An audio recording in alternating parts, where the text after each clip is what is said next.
ઓમ નમઃ શિવાય. હર હર મહાદેવ.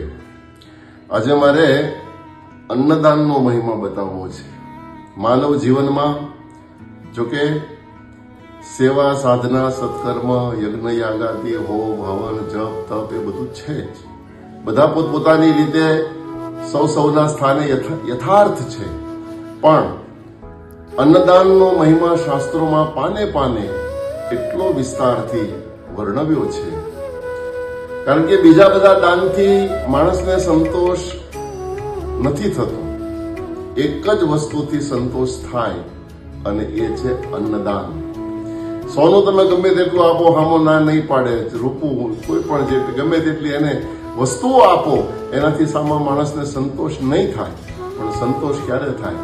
અન્નદાન. અન્નદાન મહાદાન એટલા માટે કીધું છે. અન્નદાનથી આ સંસારમાં બીજું મોટું કોઈ દાન નથી. અને એટલા માટે ભગવાને પણ કીધું છે કે મદ અર્થે પરિત્યાગો ભોગસ્ય ચ સુખસ્ય ચ ઇષ્ટમ દત્તમ હુતમ જપ્તમ મદર્થે યદ વૃત્તપ. તમે હવનમાં હોમો, તપ કરો, મારા અર્થે કેટલું પણ દાન કરો, પણ જો તમે અન્નદાન ન કર્યું હોય તો ત્યાં સુધી તમને ચિત્તની શાંતિ નહીં મળે, હૃદયની નિર્મળતા નહીં મળે. અન્નદાન એ તુરંત જ અહીંયા ઢકાર આવે, ઓડકાર આવે અને ત્યાં એનું પુણ્ય પ્રાપ્ત થઈ જાય. આ અન્નદાનનો મહિમા છે. ગરીબ માણસની ઝૂંપડી હતી અને એક કોઈક બિચારો નીકળ્યો ભૂખ્યો, 3 દિવસનો ટળવળતો હતો, આંગણે આવીને ઉભો રહ્યો. પૂછ્યું, ભાઈ કેમ? બોલે, ચામડાની ઝૂંપડીમાં આગ લાગી છે, ઠારનારું કોઈ છે? એ ગરીબ માણસ સમજી ગયો. કારણ કે આ ચામડાની ઝૂંપડી આપણે હાલતું ચાલતું આ માનવનો દેહ, અને એની અંદર જ્યારે આગ લાગે, એ ભૂખ્યાના આગને તમે સંતોષો તો એ દંપતીના જીવનમાં સંતાન નહોતું. નારદજીએ કીધેલી આ કથા છે, શિવપુરાણનું ચરિત્ર છે.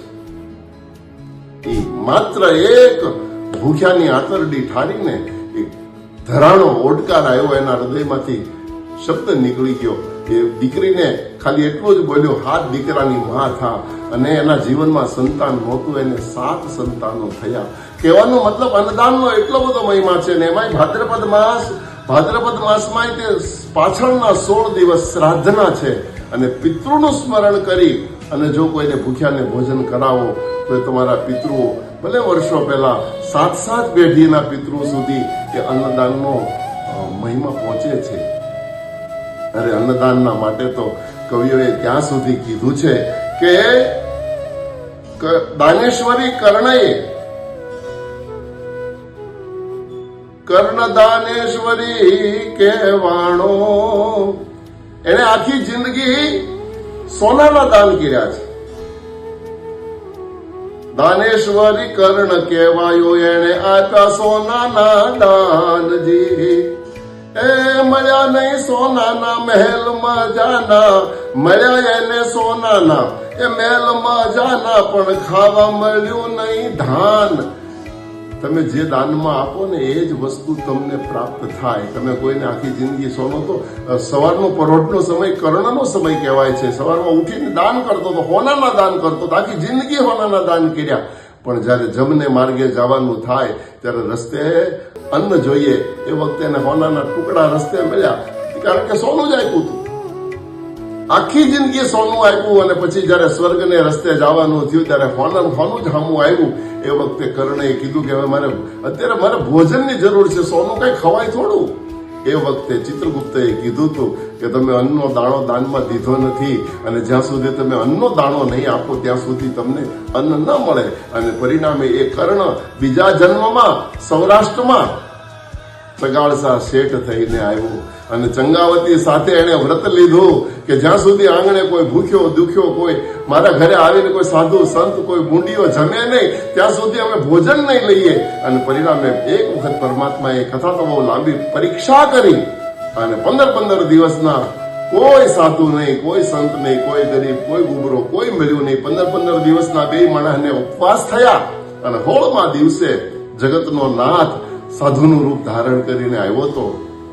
અને એને એ જે ચેલિયાની માંગણી કરી, એને સગાળસા શેઠ અને ચંગાવતીને કીધું કે અમે તો એવું ભોજન કરનારા અમે આવું સીધું સાદું અમે જમનારા નથી કે સીધું સાદું અમે જમતા નથી. અમે તો માંસ ભક્ષી છીએ. અને એ વખતે માંસ ક્યાંથી લાવવું? કસાયવાડામાંથી છોરી ઝૂપીથી પેલો સગાડશા શેઠ માંસ લઈ આવ્યો. તો કે એવા અમે પશુ પક્ષીના માંસ પણ જમતા નથી, અમે તો નરભક્ષી છીએ, અમને તો માણસનું માંસ જોઈએ. અને એ વખતે એકનો એક છોકરો, કથા તો બહુ લાંબી, ચેલીઓ નિશાળે ગયો હતો અને નિહાળે લેવા માટે શેઠ સગાડશા પોતે ગયા. પણ એ શેઠ સગાડશા પહોંચે એના પહેલા ભગવાન પોતે ત્યાં પહોંચી ગયા અને ચેલૈયાને ચેતવ્યો કે ચેલૈયા, તારો બાપ તને ઘરે લઈ જવા માટે આવે છે, તારે ઘરે કોઈ બાવો આવ્યો છે, તને મારીને ખાંડીને ખવડાવવાના છે. અને એ વખતે 5 વર્ષનો એ ચેલૈયો એ સાધુને, અજાણ્યા માણસને એમ કહે છે કે મારો બાપ જો મને લઈ જતો હોય, ખાંડીને ખવડાવતો હોય, તો આના જેવું રૂડું મોત મારા માટે ક્યું હોય કે ભાગું તો મારી ભોમકા લાજે ને ભોરિંગ જીલે નહીં ભાર.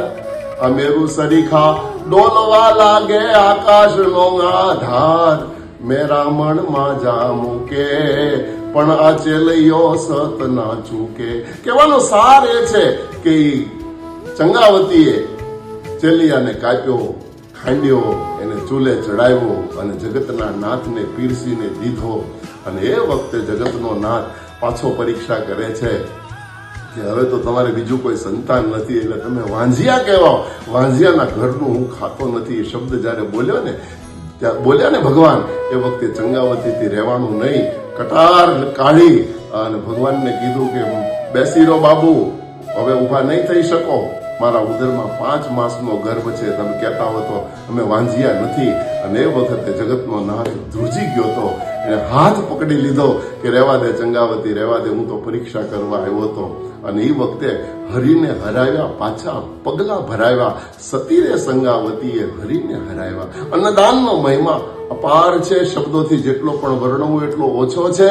અન્નદાન માટે શિવ પુરાણમાં ત્યાં સુધી, વિષ્ણુ પુરાણમાં પણ ત્યાં સુધી લખ્યું છે કે જેટલા અન્નના દાણા તમે બીજાને ખવડાવો એટલા વર્ષો સુધી તમે પ્રભુના ધામમાં નિવાસ કરી શકો. અરે એક ગાયનું તમે દાન કરો તો ગાયના શરીર પર જેટલી રૂવાટી હોય એ જેટલા રૂવાડા એટલા વર્ષો સુધી પ્રભુના ધામમાં તમે નિવાસ કરી શકો. તો આ બધા દાનના મહિમા છે. અન્નદાન સર્વોત્તમ દાન છે. અન્નદાનથી મોટું આ સંસારમાં બીજું કોઈ દાન નથી. જય શ્રી કૃષ્ણ.